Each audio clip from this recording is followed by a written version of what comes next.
Hello, slow parenting family from across the globe. Thank you so much for joining me. Uh, guys, don't make me laugh. Okay. Okay, why am I wearing Arsenal? I'm wearing Arsenal jersey. I'm an Arsenal fan. Arsenal won yesterday. Yeah, became champions of England yesterday. And then in another 2 weeks or thereabouts, less than 2 weeks, we'll be champions of Europe. Okay, the Champions League. Okay, then we will wear something else to celebrate that. Okay.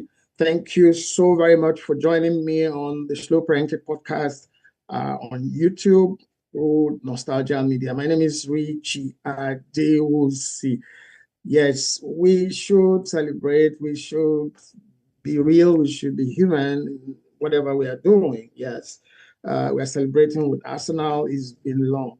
It's been long.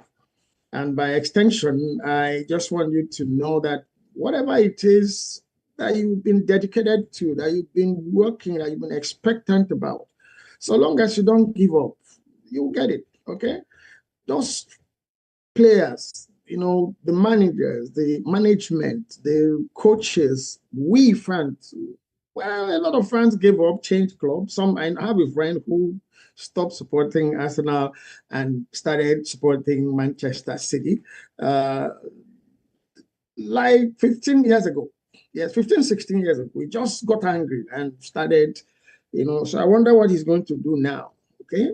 But then that's for football banter, okay? Right now, we are here on the Slow Parenting Podcast live stream on YouTube via Nostalgia Media, and we are discussing discipline today, the discipline myth, okay? That's topic. Our discussion is around the myths that revolve around, discipline. Okay.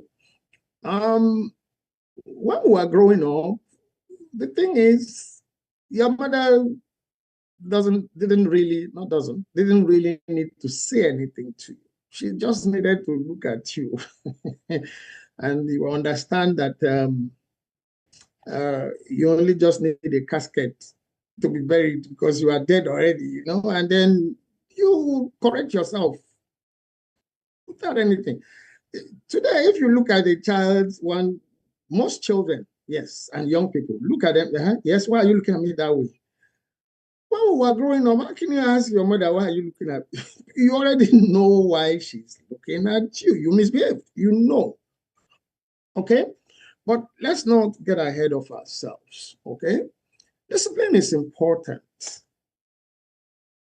But what's the most important thing is the end product. What are we targeting?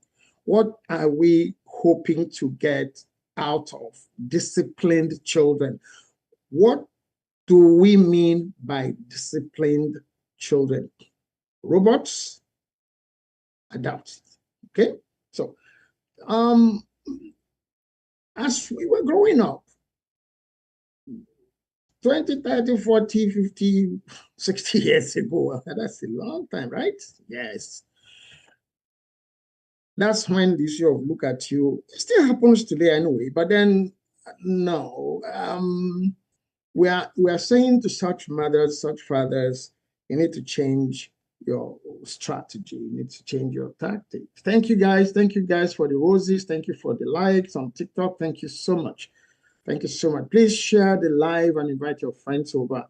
We are live on YouTube now, and we are going ahead with our discussions around. Thank you so much, Prof, for congratulating me. Thank you, Prof. Legit. Thank you.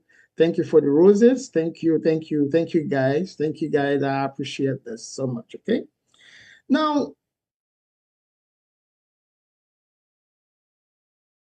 what is the outcome you are expecting from your relationship with your children? Do you want children who are Hollywood actors and actresses when you are around?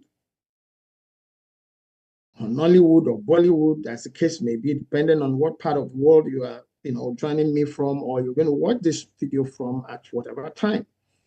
Or you want children who would be able to hold their own when you are not there, which is what is important.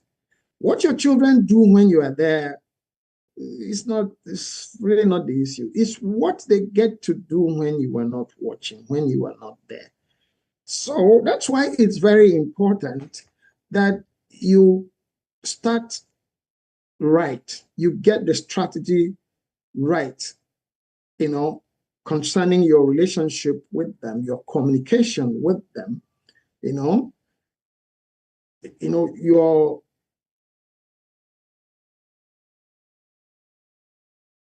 mentorship, if you like, your mirroring.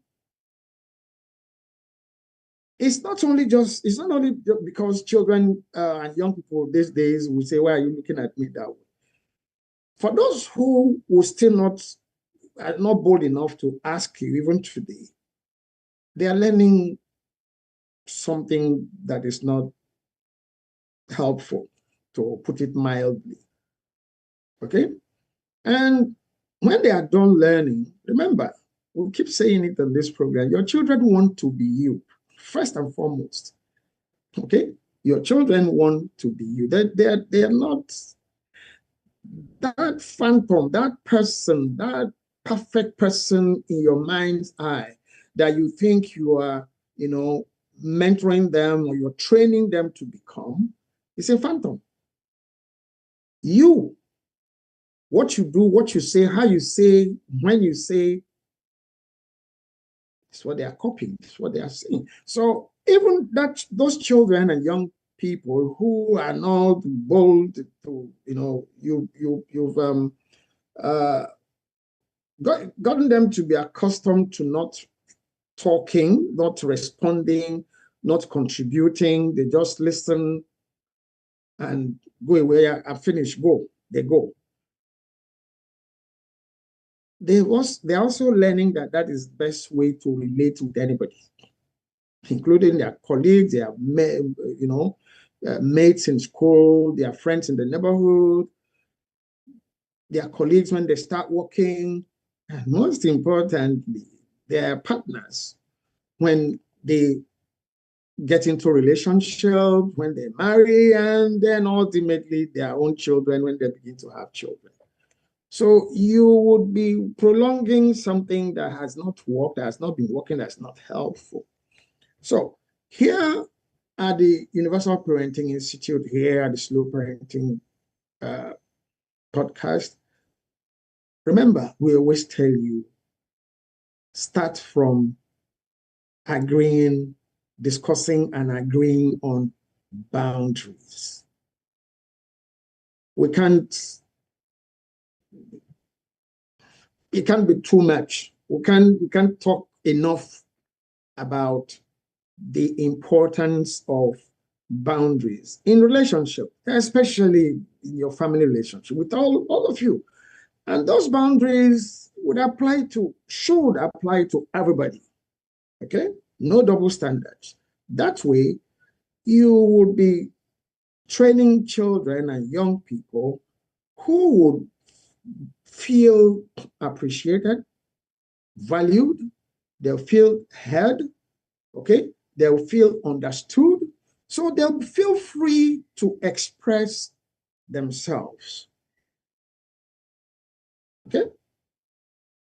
Not to worry, once in a while, things can, get out of hand. And you also then have to practice what you preach. Okay? Can you get angry? Or do you ever get angry? If your answer is yes, so your children can also become upset. Okay, what's important is how those kind of situations and feelings, are managed. Why did I ask that question, or why have I made this statement? People get out of character, especially even when they are not play acting, even when they are real. Things can happen. Okay, somebody can not talk bad, but just speak in an inappropriate way when relating or communicating with you, because the child, the young person is upset over something, you should pause and what should I understand about what is going on?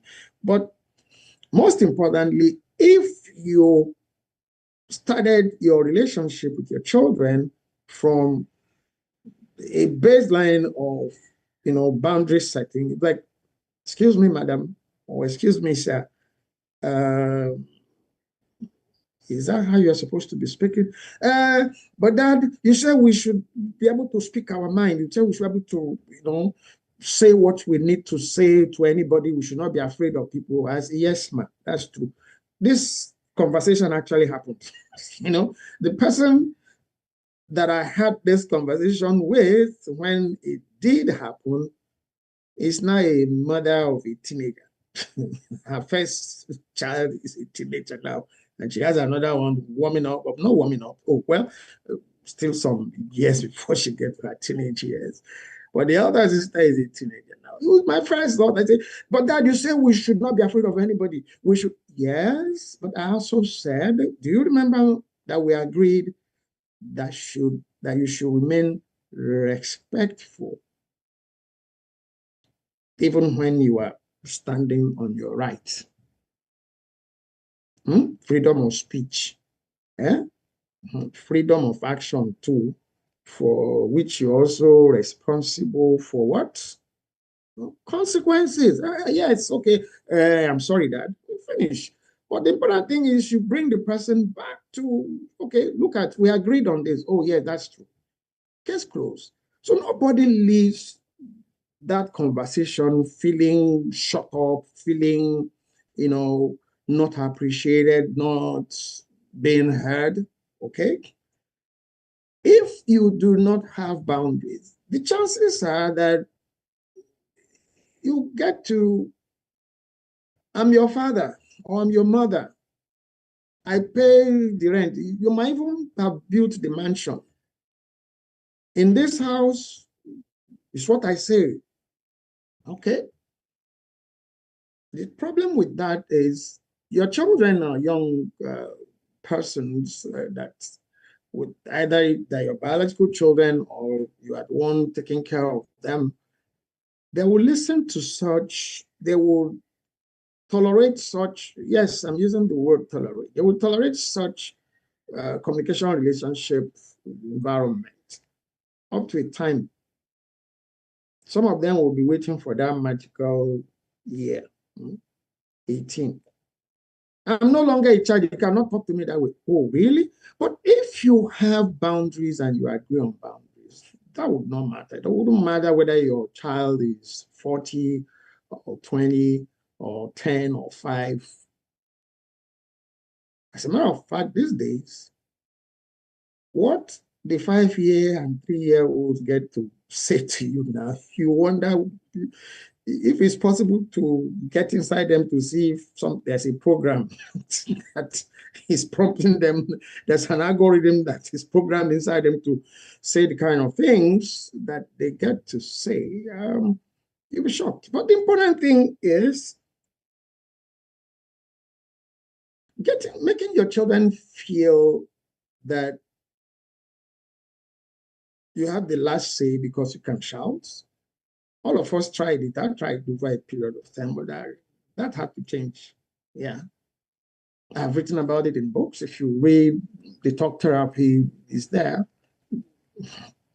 how it went or why it didn't go as they were growing up. And I just shared one example here.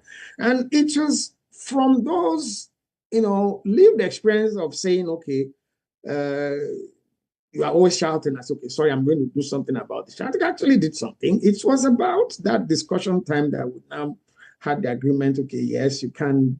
Yeah, I'll listen to you. I'm not sure, but then when you have to say, exercise that your freedom of speech, please do it respectful. And the day she was like, oh, I said, excuse me, are we now in a stage that we can now be going, you are now doing some shouting competition?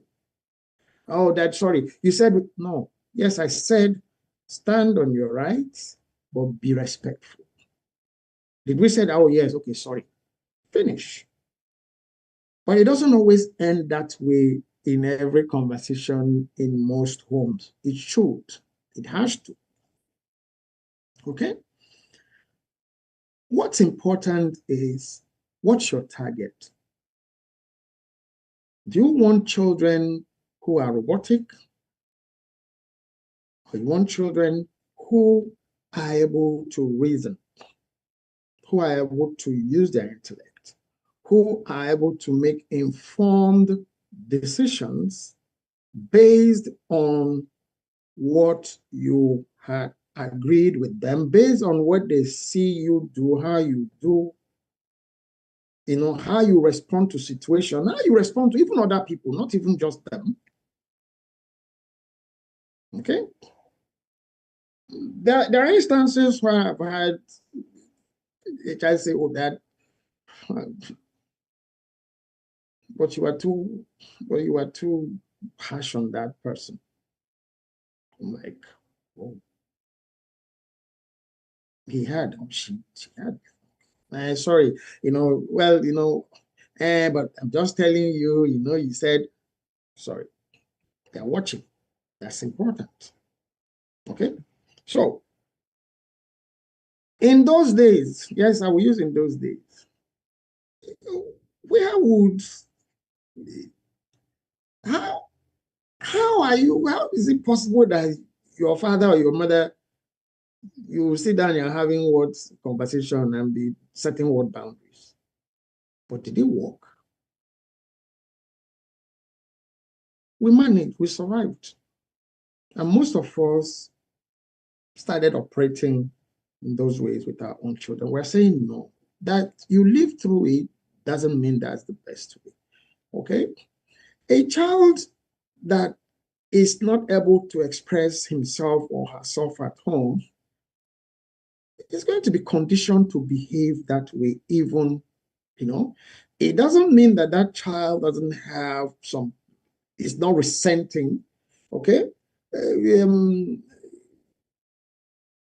in certain aspect of emotional intelligence, you have what you call malicious compliance. Eh?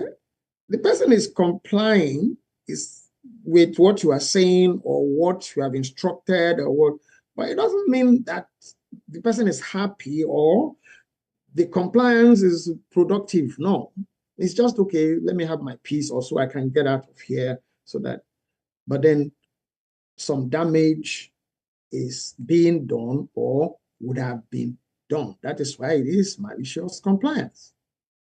Okay? You don't want that with your children and young persons for a whole lot of reasons, including those we have stated there, which includes it wouldn't bring out the best in them in their relationship with you, number one.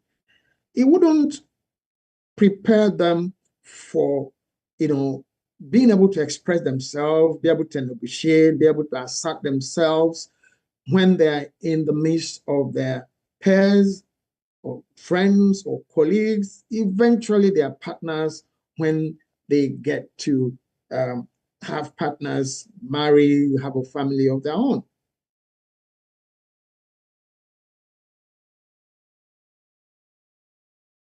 It's not always the best that you have the last word. Yes, they have to they need to be disciplined. Discipline doesn't mean punishment, shouldn't mean punishment. Okay? Uh, showing love, showing that you care does not make you weak as a parent. And showing that you care is not about buying gifts and even in your communication relationship with your children, that you care should show in how you communicate with them, in how you discuss. Some parents say, discuss with who? What are we doing? Discuss with who? Go and do what I've asked you to do. The child will probably, remember, malicious compliance. The child will probably go, and the young person will probably go and,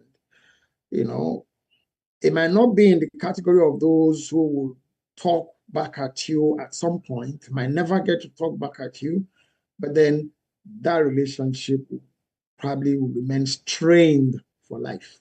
The child probably will just be waiting for an opportunity to get out of the house, go to boarding school or go to college, or you notice that your child is always preferring to go on holiday to uncle, somebody's place, or auntie or granny's. They're running away from you. It's not the best. Okay? Your home might be more comfortable than that uncle, auntie, or whatever. No, it's not it's the relationship.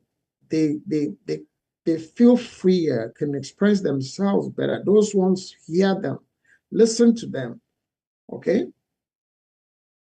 You are not listening to them. You need to listen. You need to agree on what needs to be said. You need to know that what's important is the individual that evolves at the end of the day. Okay? You don't want compliant children and young persons.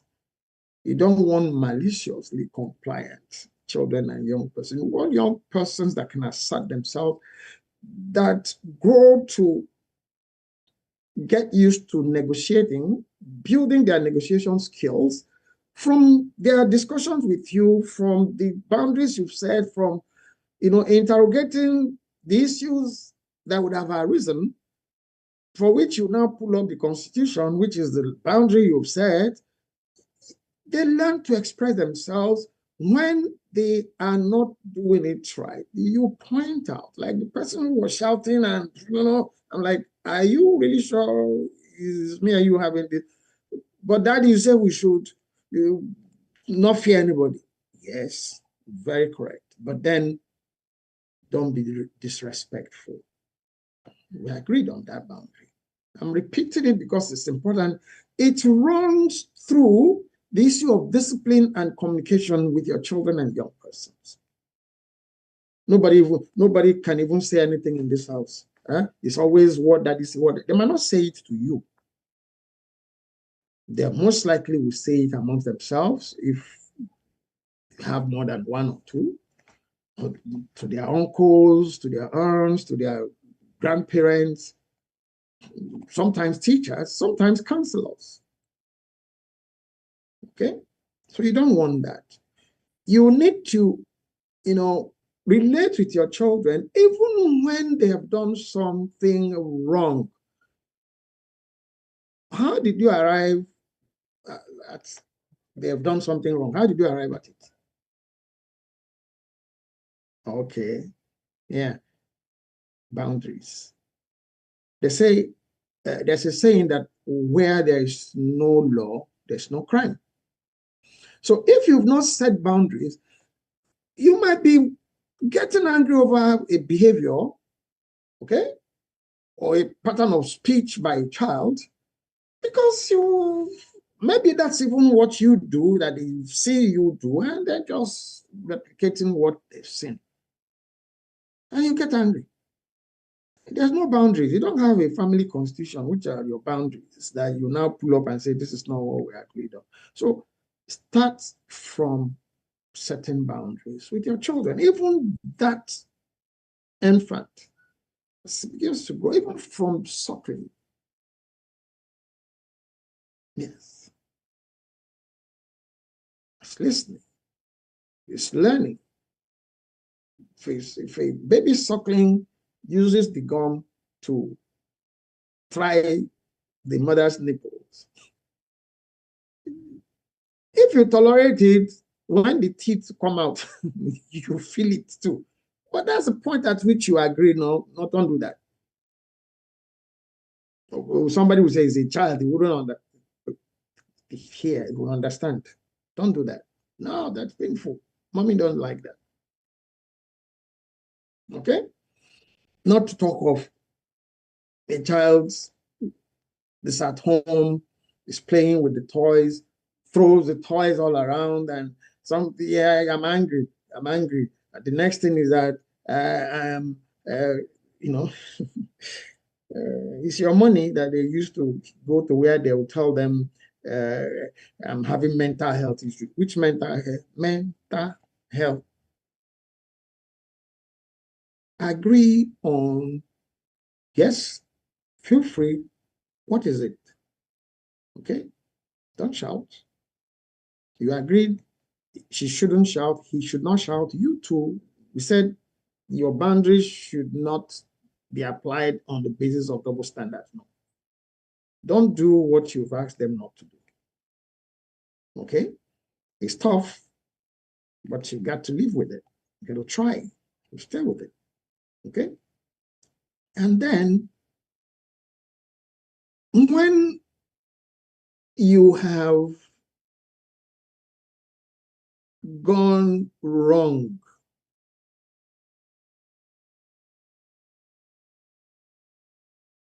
practice what you preach. Say sorry. You have to be disciplined yourself. Okay? That you enter, you go out, you come back, everybody is quiet, everybody is, it doesn't mean your children are well behaved and all. They're just avoiding you. Oh, I live that practically. If you pick up the talk therapy, the conversation about that was there. I used to come back home and then even before I get out of the car, so I park it in the garage or in the compound. By the time they open the gate you're driving in, you'll be hearing noise upstairs. Everybody there, the whole place is like the Second World War is on. But as you kill the engine and get out, you feel the compound, where you were hearing noise from, like a graveyard. And you go upstairs, and I'm like, wow, yeah, I have peace. You don't have peace. You're living in an environment laced with a time bomb. They've disappeared because they don't want to be around you. I experienced that. I had to ask, please, why do you guys play with everybody else? And when I come back, and Dad, I'm sure those of you who have been following this podcast, this live stream, this program, you must have had this. So if you purchased a copy of the talk therapy, you would have read it there. And she's like that. When you're always shouting, I'm like, wow, I'm always shouting. Sorry, I will try not to shout again. And it's okay. Please, is there something else? You're always angry. Wow, I'm always angry. Okay, I'm going to do something about not being angry again. And I indeed worked at those, behavioral or those things that. But if you do not create that enabling environment for that discussion to happen, that person, or of course, if one person could say it, all your children, if you have more than one, already have that, But then you have had that conversation, they'll go back and say, oh, can you imagine? Dad asked me and this is what I told him. And we have those discussions once in a while, especially when there are reasons for those discussions to happen. Don't wait till somebody steps, okay, breaks a boundary before you notice behavior and then you interrogate. If I did not say, please, I need to know, why do you play with your uncles, even staff, even domestic staff? You're playing, but whenever I'm around, everybody disappeared. And I heard the news and I had to do something about the news. Okay. I don't want to get into repeating what we have already packaged or put in our in-house video.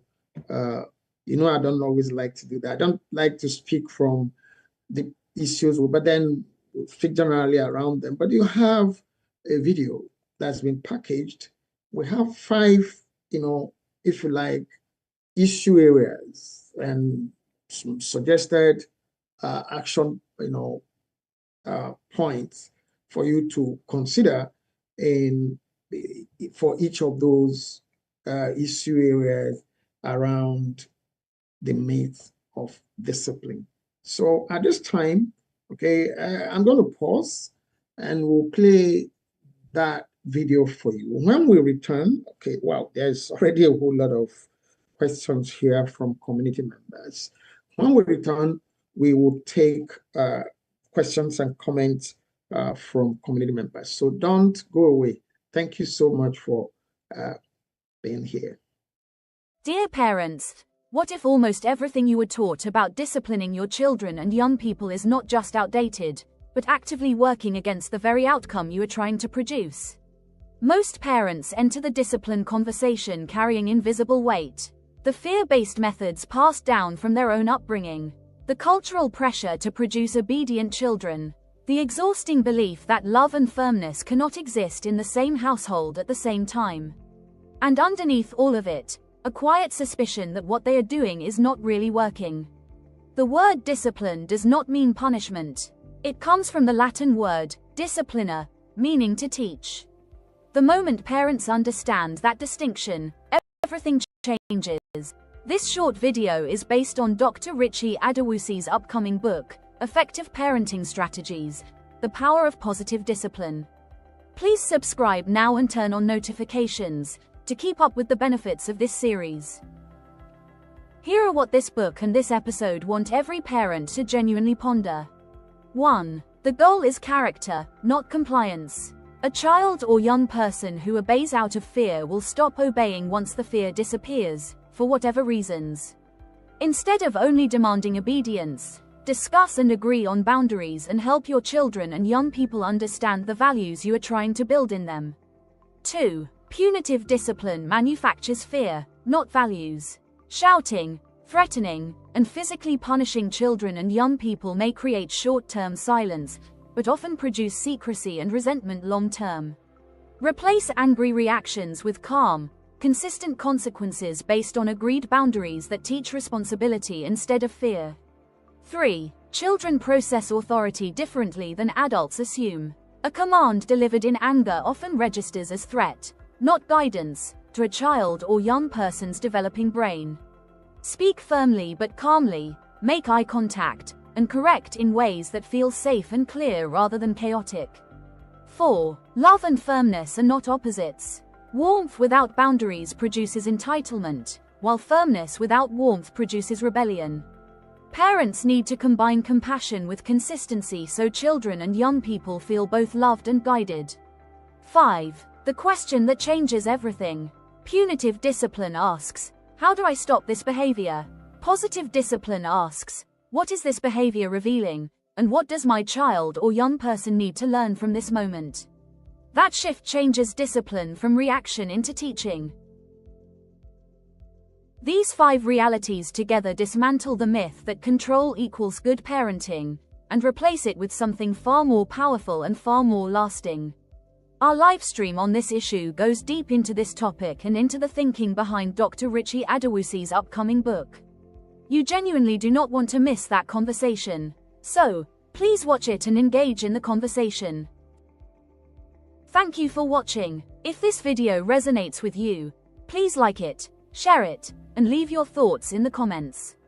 Kindly pass it on to another parent who needs to watch it as well, and stay connected with the #SlowParenting podcast community. Please subscribe and turn on notifications so you never miss a new episode in this series.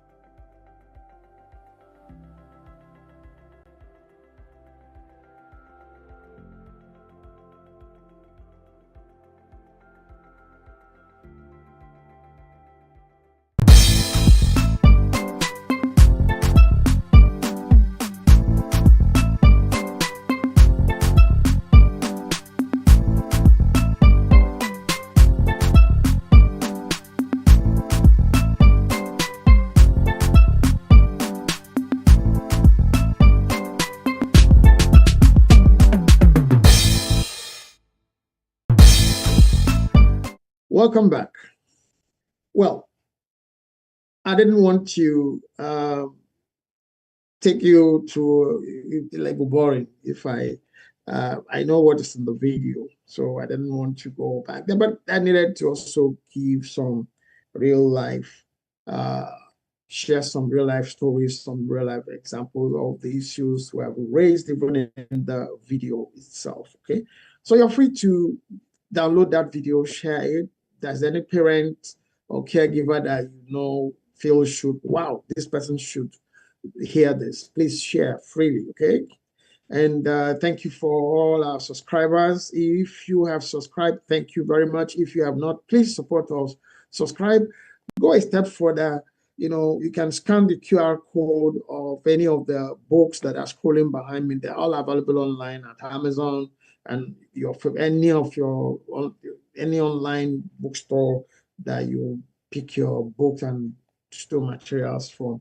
All my books are available there.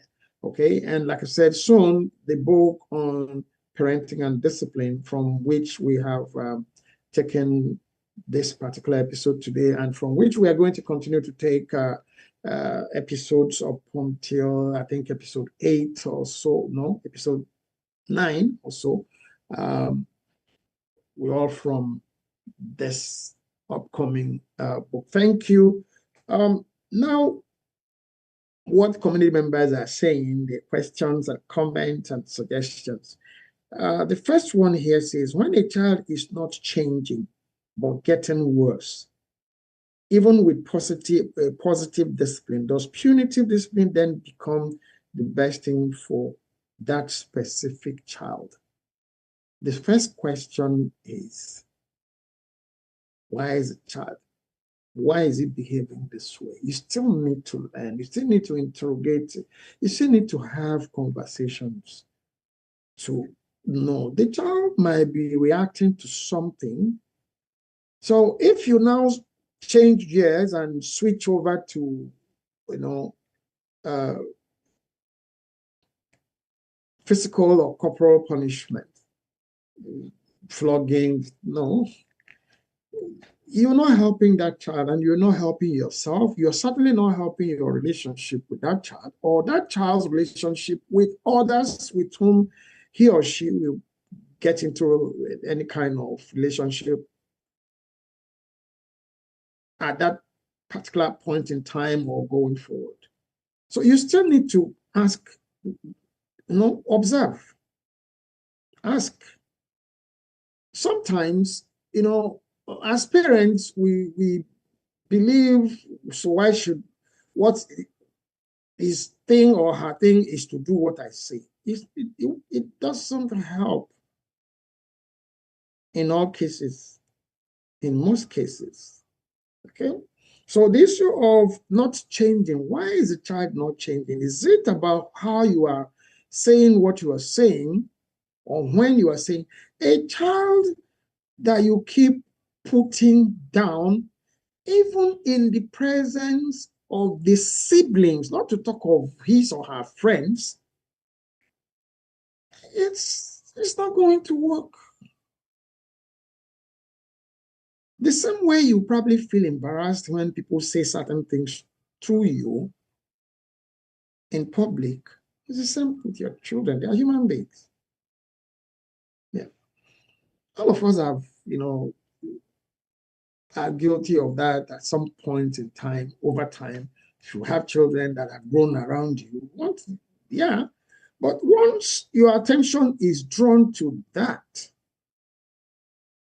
how would your attention be drawn to if you do not interrogate, if you do not come down, have that conversation? It might not come in one. Somebody that's having reservations that's already been punched so much you don't want to say, it's going to take a while. Some might never come out of it, but then you should try.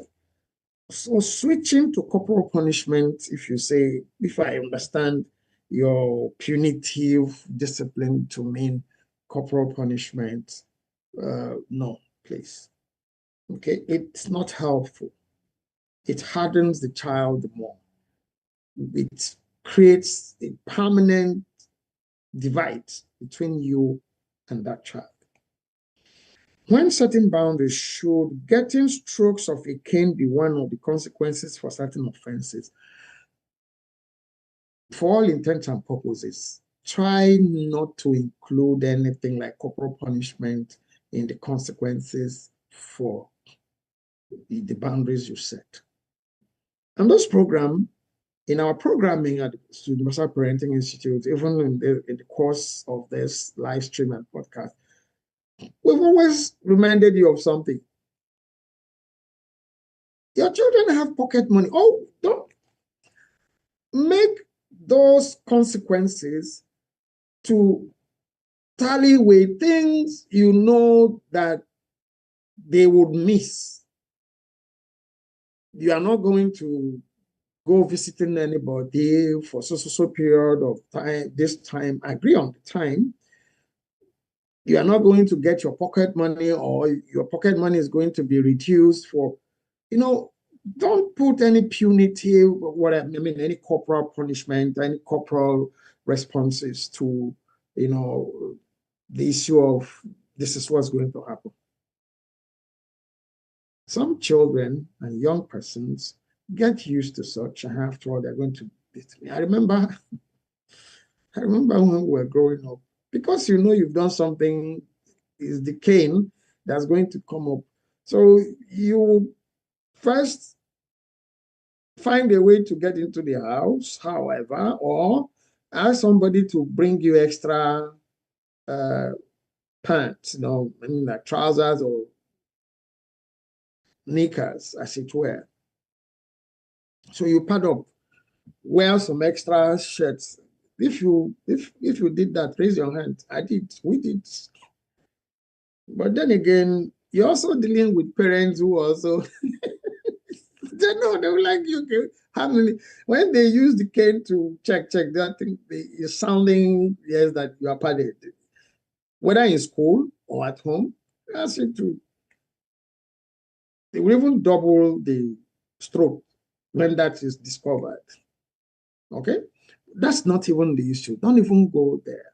There are things that the young person, the children will feel, would not want to miss. Okay? Become part of the reasons why they would. The first thing is not even the punishment, it's not even the reduced point. You want them to choose first and foremost to behave appropriately. So the denial of pocket money, or the seizing of the laptop or the Wi-Fi or whatever, the switching off of the Wi-Fi, that's not, what are you gaining from it? Remember, your purpose is to bring your children up to become responsible adults down the road. Okay? So the suspension of pocket money, allowances, and all of that wouldn't cut it. But then you have to put some things in place as much as possible. You might not even apply those. If you see that a child, a young person, is remorseful, whatever happened, it's not as if, yes, doubling down. Go stylishly. Maybe not that time period. Maybe by the next time you're going to give the person pocket money, increase and say, how much did you get now? He said, well, I was wondering what happened. It's like, it's more than what? I said, okay, do you know why it's more than? Okay. I added what I know, but then don't do that again. Oh, thank you. Yes. It's not the punishment that is your end product. That's not the end product to you. It's the behavior. It's that bonding that you want. You don't want to mess with it, okay? Everyone says that the current generation of children are unruly. and the previous generation are better behaved. So why change what had worked for those well behaved? Meanwhile, this person, the unruly is in quotes, better behaved is in quotes, well behaved is in quotes. Okay, so I want you to get the drift of where this person is coming from and where he's headed. Okay, they say, why change what had worked for those well behaved in quote generation and shift to positive discipline? Has it worked? I have used myself growing up, and then most people who grew up when we grew up must have faced, no matter the race, no matter the race. Yes, you know, these things are generational. At times, when your parents are talking to you, they put your hands behind your back, stand like a soldier. Okay. When they finish, you say, yes, daddy, that's it. You go with it. They are not, that's well behaved. That's not well behaved. I used to have a friend, when he's checking on the children on the phone, and you'll be here, my friend, yes, daddy, yes, daddy. Like, I'm like, is that your dad is saying, your children is saying, yes, ma'am, yes, sir. Is that your child? Or somebody you have in school that you are the class teacher? Okay. Learn to communicate with your children. Let them be free to be able to talk to you. But a child who has done something wrong should feel guilty, would feel guilty anyway. But let it not be that you are the one who has created that situation or condition of uneasiness, lack of freedom when they are around you. Because when you now see a child that would normally relate with you and withdrawn and all of that, something is wrong. It becomes a reason for which you would intervene. I noticed that that I had to say something. When it sounds like that, I know the person would have known that he or she had done something wrong. So the withdrawn attitude is, how am I going to tell them? How am I? But eventually, you notice, you ask, the thing comes out, and it's okay. What did we agree if you do that? Okay, that's wrong. Yes, that's why I didn't know how to tell you. But you have said it now. Fine. You apply what you agreed on.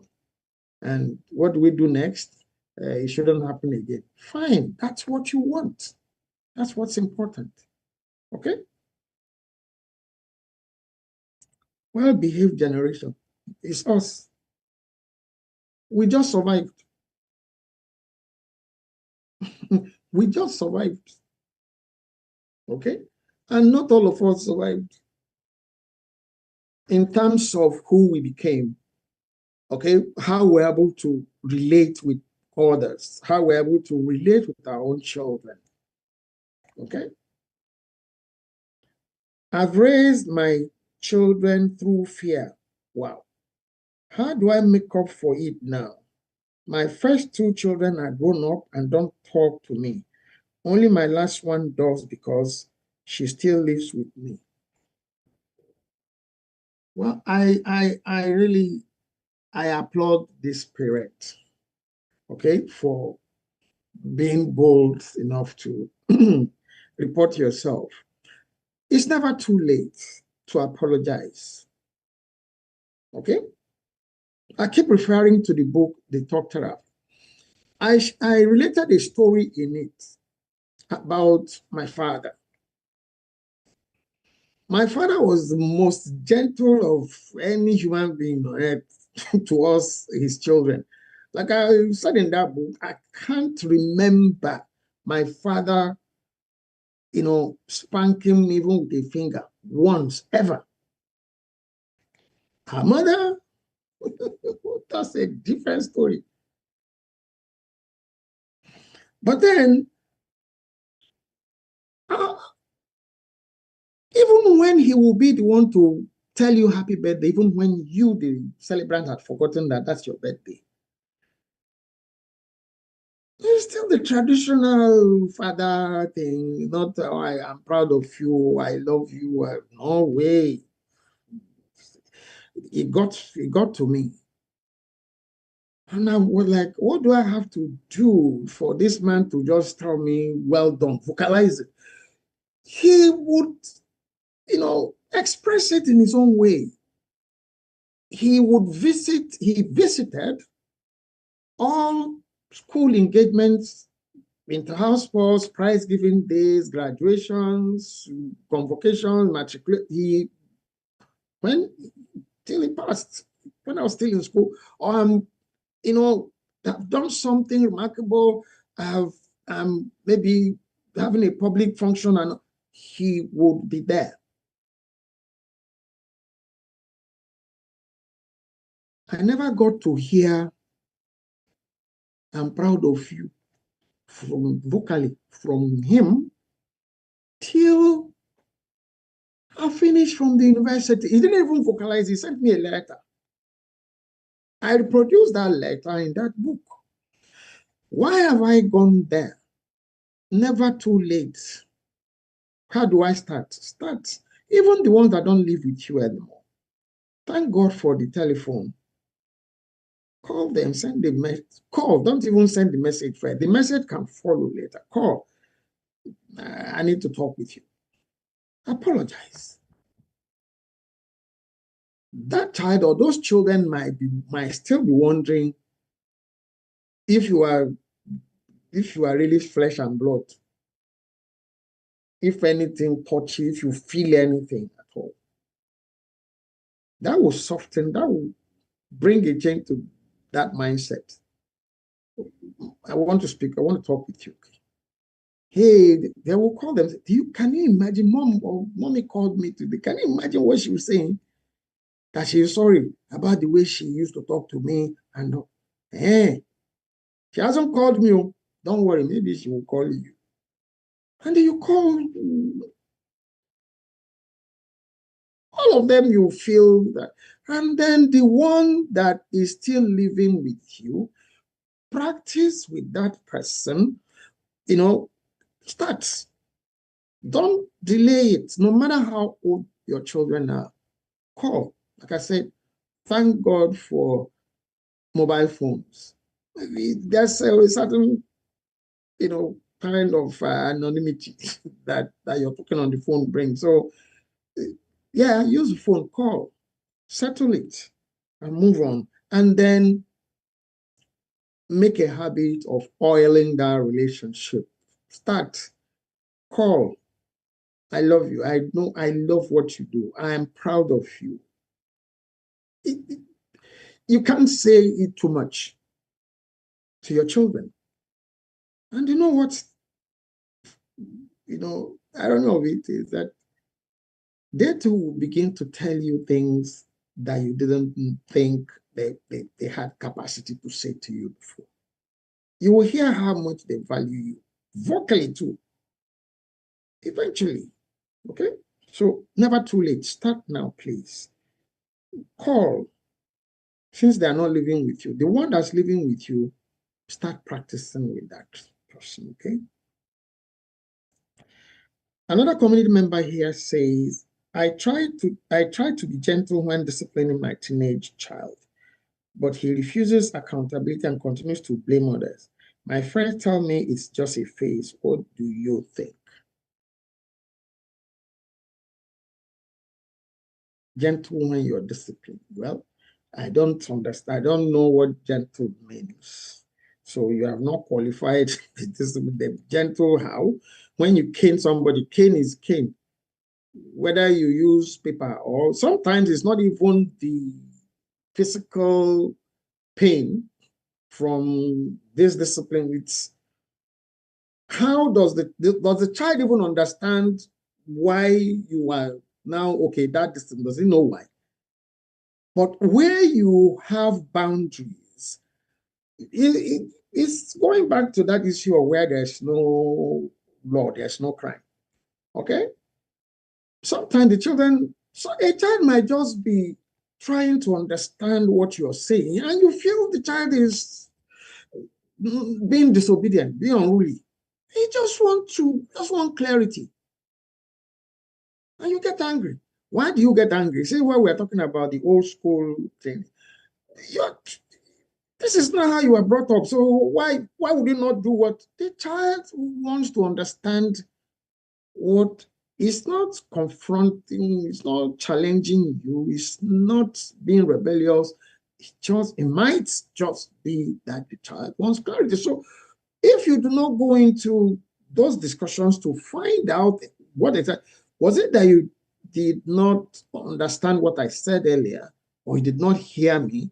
Sometimes they may actually not hear you for so many reasons. Last episode, we concluded the episodes on 2 episodes on uh, device addiction. That child might be responding to you, but is absent. It's not there. The mind is still in that game he or she was playing to run out to come to answer you or respond to your call. Okay? So get used to trying to get them to cool down, to completely come to the present where you are, so that you repeat what you have asked, you repeat what you are discussing to make sure they hear you, they understand you, and then respond to you. You don't blow up. I've been talking to you. You mean you?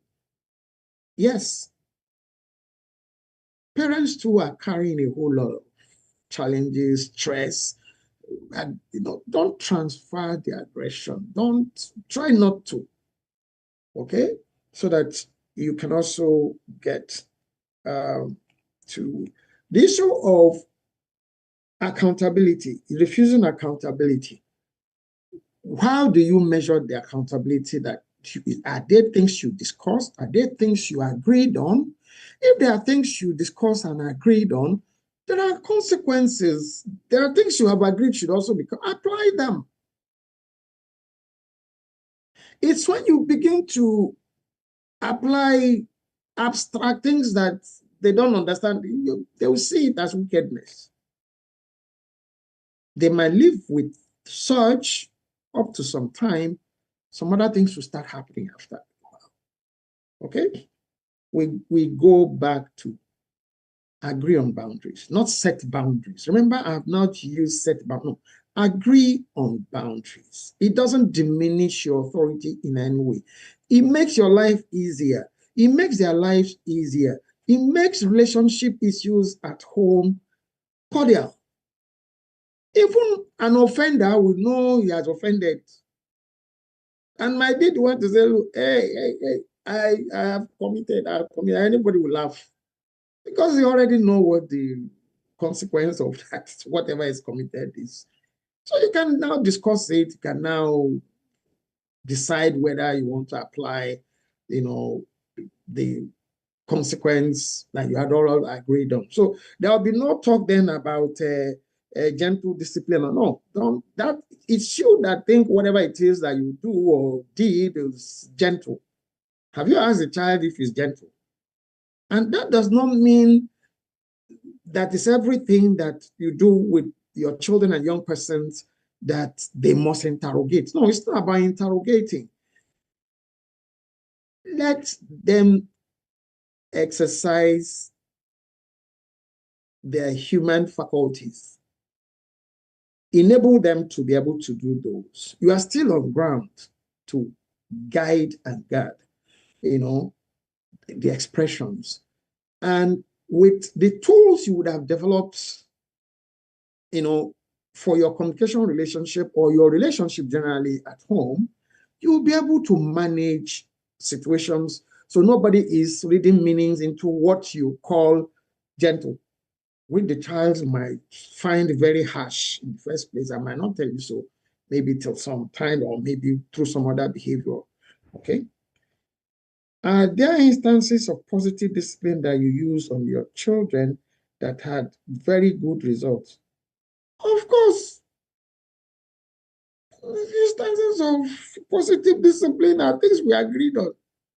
It's simple. Agree, set boundaries.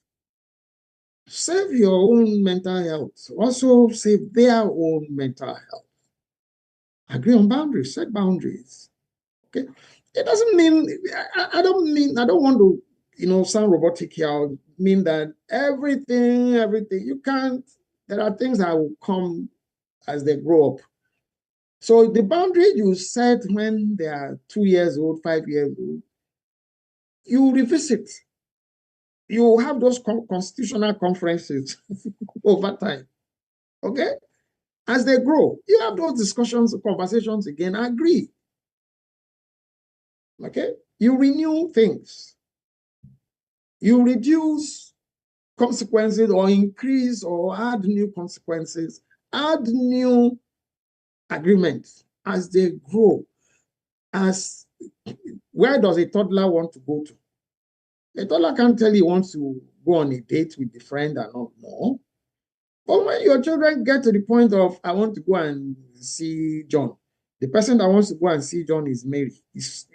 She's bold enough to tell you, I want to go and see my friend John. You know, John, you've already said, I want to know all your friends. John has visited, you know John's family know your, and your daughter said, I want to go and visit my friend John. By the time they are introducing their friends that they go to visit and they come, agree on boundaries that revolve around the issue of dating or no dating. What is acceptable, what is agreeable, what you agree to. Leveraging from your culture, your tradition, your family values, agree on them. So when the child says, but you know this is not us, did we agree on this? Is this how we live in this house? No. Okay, so what do you do? Okay, sorry, mom, sorry, dad. Yeah. Okay. So it's our agreeing. I will round up. I will tell a story around this. Okay, and I will close. This is actually okay. No, there's another community member here. Said not flogging your children will make them take you for granted. I tried it with my daughter and it did not work. Spare the rod. I don't agree. The child can take the flogging. Remember, we use the term malicious compliance. Over a period, okay, that child you did not develop a mutual communication relationship with as a toddler, as a preteen, okay, that you are flogging. By the time the child becomes a teenager, those are the things that lead to issues of talking back. You say the person is unruly, and there will be a stage at which you cannot flog that child or young person anymore. But a child that has grown up within an environment where you know there are things you have agreed on, whatever consequences are applied as agreed, even when that child becomes a young adult, still living on with you, all those are applicable. There's mutual respect. Okay? There's mutual respect. The story I said I was going to share is, you know, one of my first daughter actually, when in her high school years, they used to go for, lesson, okay, to tutorials. And of course, we have had discussions. Feel free to bring your friends home, okay? And then try not to go visiting your friends when their parents are not in. So don't invite your friends. Let's agree that you are not going to be inviting your friends to come home when we are not. No, so let build that confidence in them. Oh, mom, dad, mom, this is my friend, either male or female. Let everybody know who your friends are.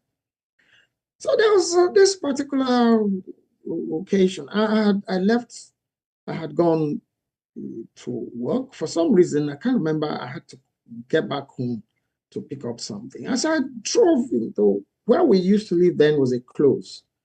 As I turned to get into the close, I saw a young man, walking, towards our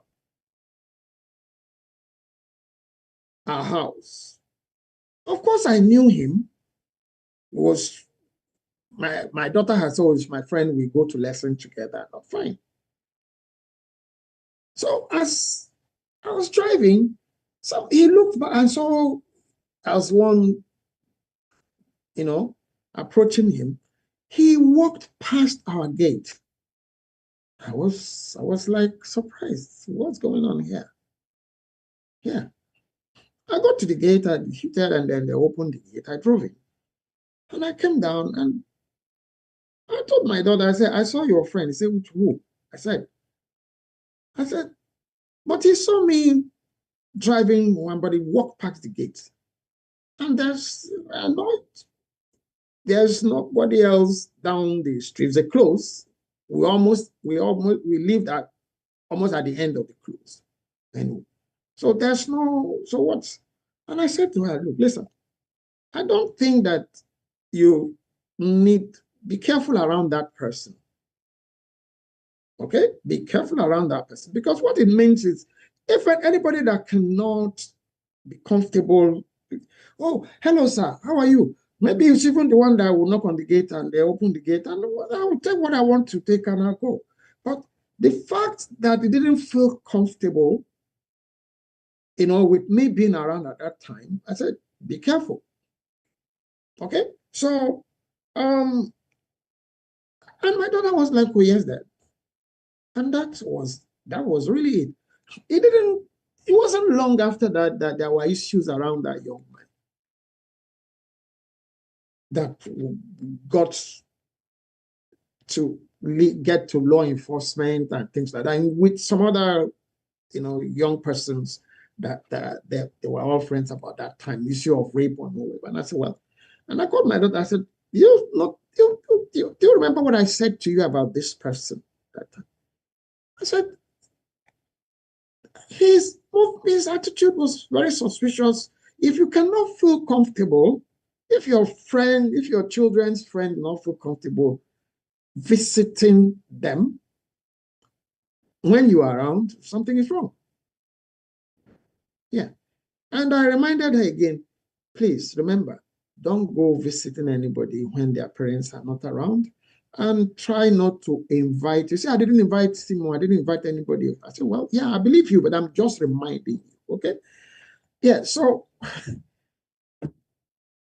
you can talk through behavior. You cannot instill discipline, that's the myth. Or if I show, like this person now that said, spare the rod and spoil the child, that's a myth. That's a myth. It's going to cause more harm than do any good. So you don't want to use it. Your children should be able to feel free to tell you what they feel respectfully. Your children should be able to know that they have done something wrong and they know what the consequence is because you've agreed, because you have agreed on boundaries. Leveraging from your own or from your family values, your culture, your tradition. Yeah, that works, that helps. So, family, thank you so very much for joining me on this episode and staying with me all through. Okay, I am very grateful and I look forward to being with you in the next episode. We're still going with parenting and discipline. It's a whole series, like I said, is from my upcoming book. And well, maybe by next episode, I'll be able to show you what the book looks like eventually till they release it, okay, till it's released. So you could pick it up if you do need it, okay? So thank you for your time. Thank you, all of you who have contributed by asking questions or making comments, okay, or sharing your views. We appreciate you. If you don't do this, then the program is not worth it. It's not about me. I can just be here, talk. If you don't engage, it's not working. Okay, thank you for engaging. And for all of you who have subscribed already, I'd say thank you so much. If you haven't subscribed, please try and subscribe to support us. Try and pick up our books, okay, to support this program. If you are thinking, oh, how can I support you? Somebody was asking, where are you? How do I know? You can scan the QR code of any of the card. By the way, the card game that is behind me that you're seeing right now there, we'll soon release it. Okay, it will soon become available online as well. Okay, right now we've never released it online. It's always we could only pick it up physically before now, but now we've updated it and we are preparing it for release. You can order the packs online as well. So thank you for being here with me till the next one, which is still next Wednesday, 2 p.m. Eastern Standard Time, US and Canada, and 7 p.m. West Africa time, including Nigeria. My name is still Richie Adewusi. Thank you so much. See you then. Bye-bye.